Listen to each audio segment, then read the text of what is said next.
একটা ছোট্ট railway station, নাম শিমুলনগর।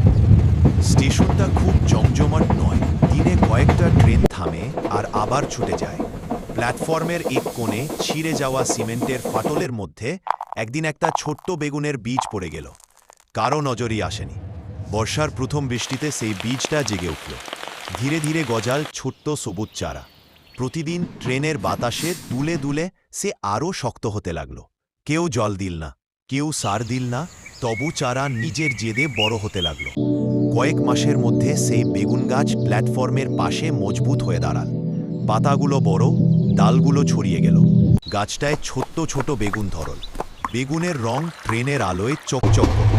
গাছটা বড় হতে থাকলে একদিন দেখা গেল একজোড়া দোয়েল পাখি ডালে বাসা বানিয়েছে। একটু পরে লাফাতে লাফাতে এসে শালিকেরা ডালে বসে। আবার রাত হলে এক লাজুক বিড়াল গাছের নিচে আশ্রয় নেয়।